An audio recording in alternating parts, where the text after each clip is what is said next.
I owe a lot of my favorite games to Earthbound. Obviously there's Lisa, but also games like Undertale, Yume Nikki, Franken RPG, and Amori. Plus any games influenced by those games also draw influence from Earthbound as well. But I always just figured, as someone who never touched Earthbound, that the influence was through things like visuals, setting, and the premise of a comedic RPG. However, I now see the light. I totally understand what these games truly take from Earthbound, and why this game is so absolutely important to modern indie RPGs. But let's start with the obvious skin-deep inspirations, the presentation. Earthbound, especially for the time, looks really weird. Now some RPGs had more modern cities and such, Final Fantasy VI comes to mind, but this game takes it a step further.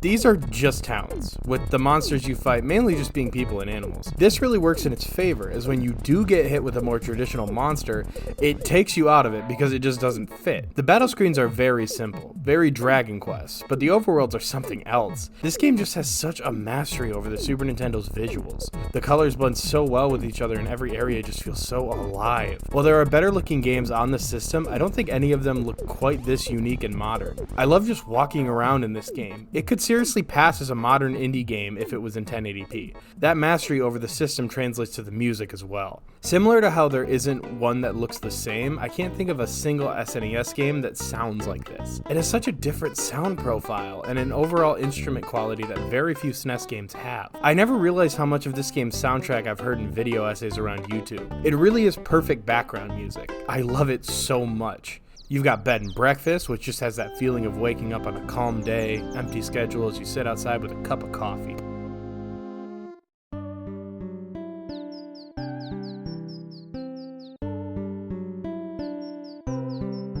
Boy Meets Girl might as well be this game's main theme for me. It's the first song I think of when it comes to Earthbound. It's simultaneously chill, adventurous, and goofy.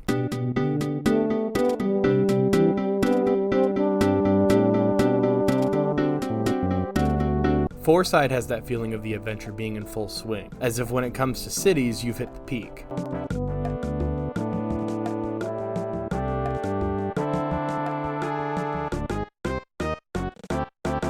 Megaton Walk samples the Beatles and uses weird sound effects from Dungeon Man's acclaimed music.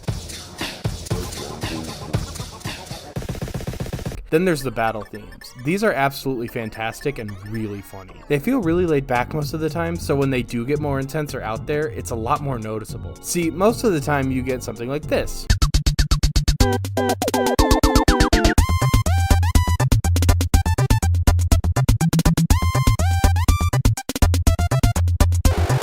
Catchy but simple. But then Frankie comes in and hits you with this absolute top 100 radio jam.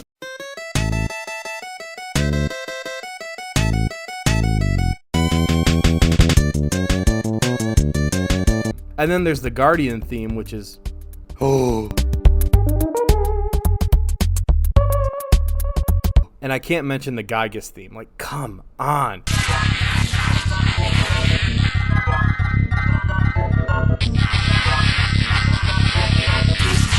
This is where I feel like the mastery of the SNES sound chip really comes in. There's very few modern OSTs short of Silent Hill that can create this much discomfort. The influence from the music is obviously in games like Undertale. I had a ton of moments throughout my playthrough where some songs sounded exactly alike, while some were obvious influence.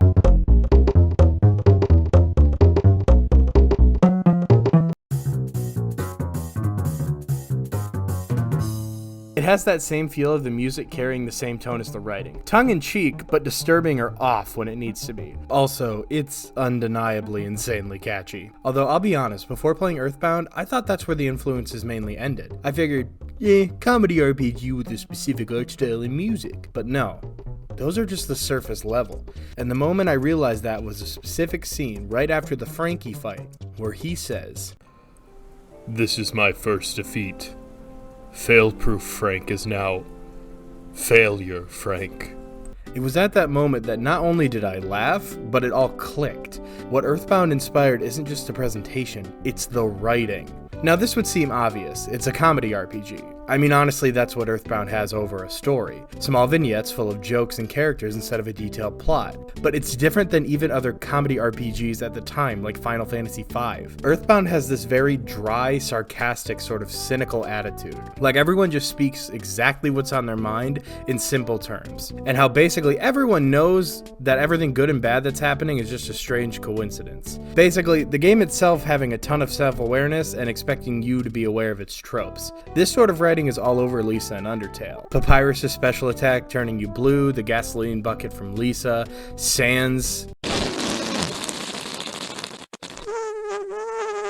Harvey Alabaster, the entirety of the ending to Franken RPG. Earthbound is written all over these guys. I can't really explain it necessarily, but it feels the same. The comedy is just in the same alleyway, the same genre, if that makes sense, and it works so well for me. I'm all for a good story in an RPG, and hell, I would say basically every game that I've mentioned that was influenced by Earthbound has an overall better story. But what this game has is a complete barrage of jokes, comedy, and self-awareness. I love so many moments of Earthbound. The fact that second one, your mom calls you insane for wanting to see a UFO sets the tone perfectly. Pokey and his family being the exact upper middle class pricks you knew in middle school. When you go to save your first party member and you have to confront the Blue Klux Klan fucking Dungeon Man.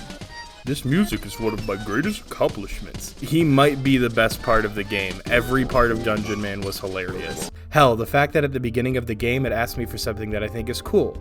So out of lack of space and also impulse, I just put my wife. To which my main attacking move for a good chunk of the game was PK Wife. Most of the NPCs react to world-changing events with a slight shrug.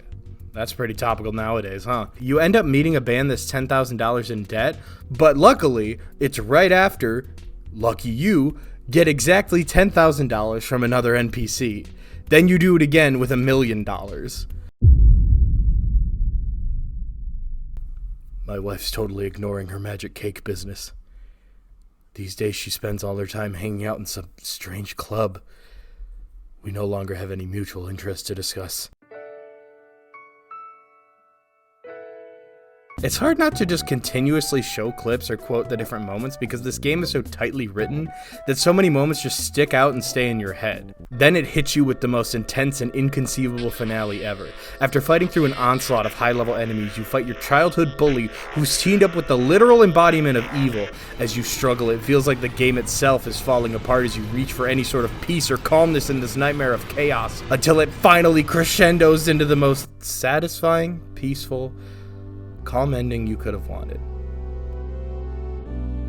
And then Pooh spins really fast and leaves. The writing is funny in combat too, though that's still the game's weakest spot for me. For a game as bold and against the grain as Earthbound is, the very traditional combat feels a bit out of place. It just feels off going through all these jokes and parodies just to have the game play them completely straight when it comes to combat. Now I like traditional RPG combat, and I like Earthbound's combat, but my issue is that the game's biggest problems are all because it sticks to its genre. The inventory is tiny, you have to grind a lot. Moonside fucking sucks because of both those things, plus constant encounters, and you only have 2 party members when you got used to 3. Really, my main issue with this game is just Moonside, because it feels like a dungeon I'd hate in any RPG. And late game, it just overwhelms you with enemies that one-shot kill. I still enjoy the combat, especially once you have a full party, but it just feels weird having a game made up of moment after moment of fantastic writing and unique scenarios just to be interrupted by grinding and inventory management. It's basically the opposite issue that I had with Indivisible, especially near the end where I had to grind for about an hour just to get to where the game wanted me to be. Not to beat the enemies, I didn't actually care about that. I was a very high level. I just wanted to run from the fights before I could get one-shot killed. However, no matter how much grinding, no matter how much frustration, no matter how much the game wanted to be a complete dick face, that charm, that humor, and the world that the game takes place in just made me want to keep playing. And it makes me want to go back to it even as I'm writing this. Each area feels so unique and so cozy with a more realized world than most modern RPGs. It's so different, it's so audacious, and it's so obvious why this game did not sell well in America. Back in 1995, RPGs were not that popular in the West. They had successes, yeah, Final Fantasy, Dragon Warrior, Chrono Trigger, but they weren't everywhere like they are now. Nowadays, there's hundreds of these things. It'd be harder to avoid playing one than to have played more than one. So the game's satire, comedy, and originality are much more obvious to us now, but back then, well, first of all, the marketing sucked. I think we all knew that. But for years, Earthbound was that one game Nintendo made that nobody played. I feel like during the SNES's lifespan, a game with writing like this that was this self-aware just didn't fit in, for better or worse. Nowadays, though, it's a perfect fit, with games inspired by its visuals, writing, and world design doing crazy good in both cult status and mainstream. I think that if Earthbound was released today, it'd be way more popular and successful in the West than it was. While it still could realistically lose people with its lack of an actual story, I feel like people would still be able to get down with its world and atmosphere, as long as they can get through the shitty parts at least. I do recommend you play it. I know it's on your bucket list of games. You ain't sly, you fuck!